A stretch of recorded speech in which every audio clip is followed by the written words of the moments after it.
Hello everyone. In this video, we are going to see the second numerical on continuous beam by stiffness method for the subject structural analysis 2. This is the numerical problem. The statement of numerical problem is analyze the two-span continuous beam shown in the below figure by stiffness matrix method. Draw bending moment and shear force diagram. So this is the given continuous beam ABCD. Now in member AB, it is loaded by a uniformly distributed load of 20 kN per meter. The moment of inertia of member AB is 2I and the length of member AB is 6 meter. Member BC, it is loaded with a point load of 80 kN meter and that point load 80 kN at a distance of 2 meter from support B, and the total length of member BC is 4 meter and moment of inertia is I. Now it is subjected to a overhang CD of 2 meter and at the free end of the overhang there is a point load of 40 kN and the moment of inertia of member CD is I. Okay, so in this way the continuous beam ABCD is loaded. Okay, now the first step is to find out the degree of kinematic indeterminacy. Okay, now it depends upon the types of support. Now at A there is a fixed support, so the fixed support will not allow to move in X direction. It will not allow to move in X direction. In Y direction also it will not allow to move in Y direction, and also the movement is not allowed. So all these three reactions are not allowed. So here the degree of freedom for support A is 0 as it is fixed support. Now at B support there is a hinge support, so the hinge support will not allow to move in Y direction and also it will not allow to move in X direction also, and only thing that will be allowed is the rotation. Okay, this is not allowed. Okay, so only the rotation is allowed for the hinge support. So here the degree of freedom or degree of kinematic indeterminacy is 1, whereas at support C again there is hinge support. So in Y direction and in X direction the movement is not allowed. The displacement in X and Y direction is not allowed. So only the rotation is allowed. Okay. So here we'll call it as theta B. Okay. And here we'll call it as theta C. Okay. So degree of kinematic indeterminacy for the given beam ABCD is 2. It is rotation at support B and rotation of support C. So the degree of kinematic indeterminacy is 2. Okay. Now after calculating the degree of kinematic indeterminacy, we have to find out, or we have to assign the coordinate direction to the unknown displacement. Okay. Now here our first unknown is theta B. Okay. Now we'll call it as D1 and this will be our first unknown. So we'll give one number to this. Okay. So this is our first unknown, that is theta B. Okay. Now our second unknown is theta C. Theta C is rotation at C. This is our second unknown. We call it as D2. Okay. Now here the sign convention is anti-clockwise positive, clockwise negative. Okay. So our first unknown is theta B and second unknown is theta C. Okay. So next we have to find out the AD matrix.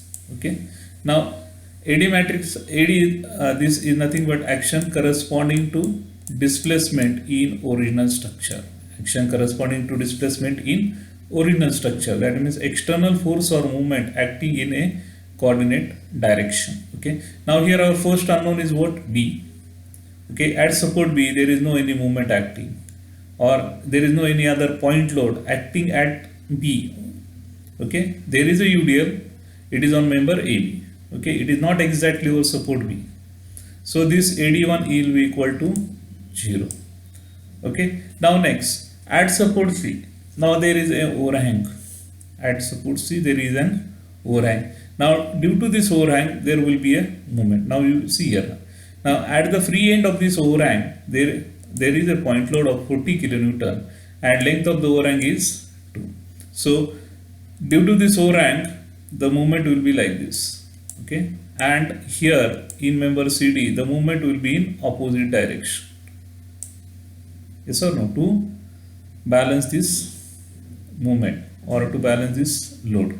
So this movement will be 40 into 2, that will be 80 kilonewton. Yes or no? Bending moment will be 40 force multiplied by distance, that is 80. Now in member CD, it is acting in which direction? Anti-clockwise direction. So in member CB, it will act in clockwise direction. Yes sir. Okay. So at support C, there will be a moment of 80 kilonewton meter. Okay, and this moment is due to what? This is due to this overhang or a cantilever portion. Okay, and why it is clockwise? First, in member CD, it is in anti-clockwise to balance this load, and we know that at joint there should be equal and opposite moment, and the intensity should be same. Okay, now here at support C, as there is a moment of 80 kilonewton meter, so AD2 will be equal to 80. But here we have given minus sign because that moment is acting in clockwise direction. And as it is acting in clockwise direction, here the sign that you have to use is minus. Okay, so here if you see the AD matrix, AD1 will be 0 and AD2 is minus 80. Okay. After finding the AD matrix, the next step is the ADL matrix. Now ADL is nothing but action corresponding to displacement in restrained structure. Action corresponding to displacement in a restrained structure. Now here, now if you see this figure, now here we have restrained the members, different members. Now here we are restrained the member AB. That means what you have done, we have where the supports are there we apply the fixed support. So at A and B, we apply the fixed support. At B and C, we have fixed the support. At C and D also, we have fixed the support. Now, what will happen when we fix the support? That member will become statically determinate. Okay, and there we have to find out the fixed moment. Now this load is in downward direction, so here the fixed moment will be like this. To balance this load, and here it will be like this. Okay, now here it is in anti-clockwise direction and here it is in clockwise direction. So here fixed moment in member AB is what? As the UDL is given, for the UDL the formula for fixed moment is WL square by 12 and value of W is 20, length of member is 6. Okay, so 20 into 6 square by 12 will get the fixed moment as 60 kilonewton meter. Here we have taken plus sign because the movement is acting in anti-clockwise direction. Now for member BA, the fixed moment is acting in clockwise direction. So here as it is acting in clockwise direction, the sign is minus. Okay, so minus WL square by 12. So minus W value is 20, length is 6, okay, divided by 12. So fixed moment in member BA is minus 60 kilonewton meter. Now fixed moment in member BC now. Okay, now there is a point load of 80 kilonewton and that is acting at the center. Okay, now these are the fixed moment. In member BC it is in anti-clockwise, whereas in member CB it is in clockwise direction. So here as it is in member BC, it is acting in anti-clockwise direction, so plus. Okay, so here the sign is what? Plus. There is no sign means here the sign is positive. Okay, and the point load is acting at the center. So what is the formula? WL by 8. So value of W is 80, length is 4. So 80 into 4 divided by 8, the value is 40 kilonewton meter. The fixed moment in member BC is 40. Now the fixed moment in member CB. Now the fixed moment is in clockwise direction, so minus, formula is WL by 8. So the fixed moment in member CB, it will be minus 40 kilonewton meter. Okay. Now as we know that our force unknown is theta B. So at theta B, if you see, so at supports, okay, yeah, at support B, there are two moments are acting. First one is this moment, fixed moment, 60 kilonewton meter. How it is acting? It is acting in clockwise direction, so minus 60. And at support B, the moment is acting in anti-clockwise direction, and then that is 40. Okay, so why we have taken this only these two moment? Because our force unknown is theta B, and that is for the support B. So we have taken these two moment. One is clockwise, another is anti-clockwise. So clockwise minus, anti-clockwise positive. So ADL1 value is minus 40. Now second is at support C. At support C, there is a movement of 40 kilonewton. Okay, and how that movement is acting? It is acting in clockwise direction. So as it is acting in clockwise direction, so minus 40. Okay, and the movement due to this 40 kilonewton we have taken in the AD matrix. Okay, so here in this ADL matrix, there is no need to take this 80 kilonewton meter. So ADL2 is only minus 40, because this movement in member CB, it is acting in clockwise direction. Okay, so this is our ADL matrix, minus 40, sorry, minus 20, minus 40. So after calculating AD matrix, ADL matrix, so the next step is, okay, the next step to determine the stiffness matrix formed by the forces in the resistance structure subjected to unit value of D1 and D2 corresponding to the unknown displacement. Now here S is nothing but a stiffness matrix, and here there are two unknown theta B and theta C, and there are two unknowns. The stiffness matrix is of 2 by 2. Okay, now here stiffness matrix is equal to S11, S12, S21 and S22. Okay, now here in this, the first step is to strain the structure with D1, that is theta 1 equal to 1. Now here at support B, we have to apply, at support B, we have to apply what? The unit rotation. And that rotation here, now theta B is the unit rotation. Here there is a unit rotation theta B, and what is value? 1. Okay, and this unit rotation is given in anti-clockwise direction always. Okay, now when this unit rotation is given, then what will happen? There will be a movement induced here. So here there will be a movement induced. So that will be 4EI upon L. That will be 4EI upon L in the member, which member? In member BA. Okay, same way we are also given unit rotation to member BC, because we are rotating the joint B. So here also there will be a movement. That movement is 4EI upon 4EI upon L. Okay, now here, okay, I have written here now. Now here we are writing S11. Now the first suffix 1 stand for the unknown. Okay, here our theta B is our first unknown, so here it is 1.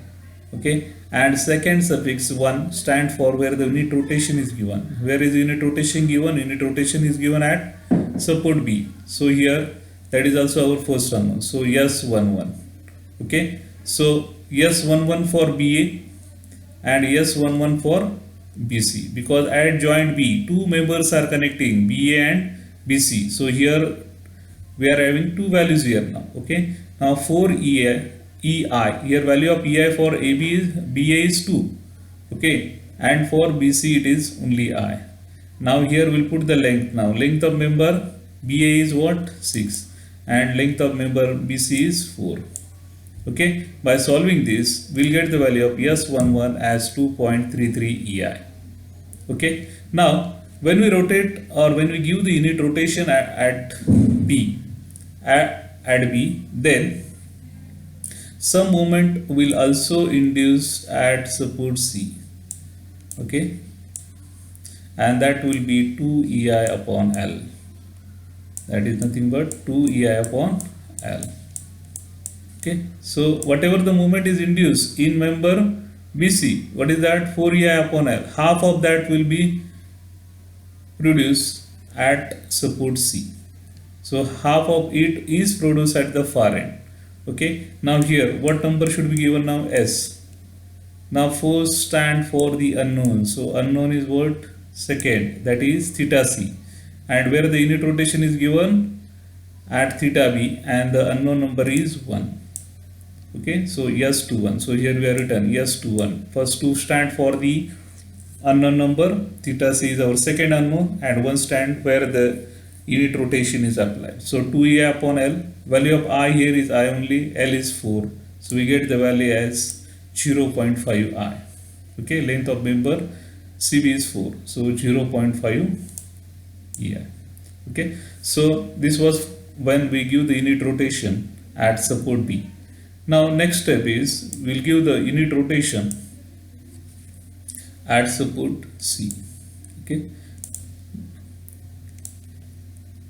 now always remember that unit rotation is given in which direction? It is given in anti-clockwise direction.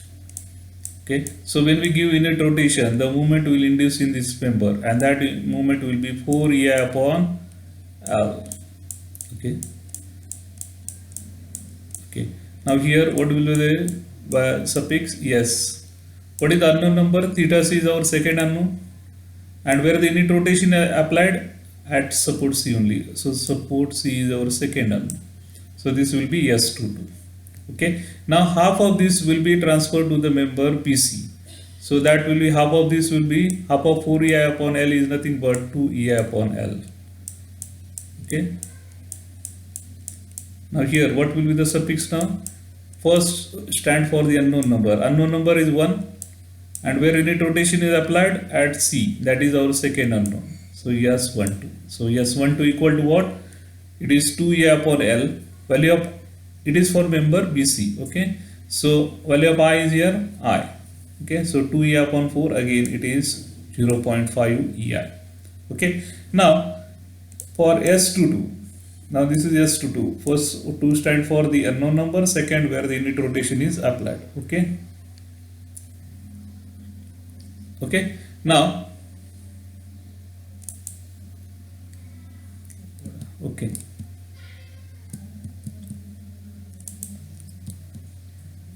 okay, now here after solving this we'll get the value of S22 as 4 EI upon L.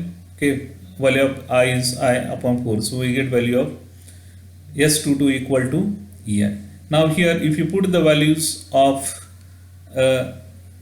different stiffness matrix, we'll get here for S11 it was 2.33, then for S21 it was 0.5, for S12 it is 0.5, and for S22 it is 1. Okay, that is EI, we have taken EI comma. So this is the stiffness matrix for the given beam. Okay, thank you for watching this video.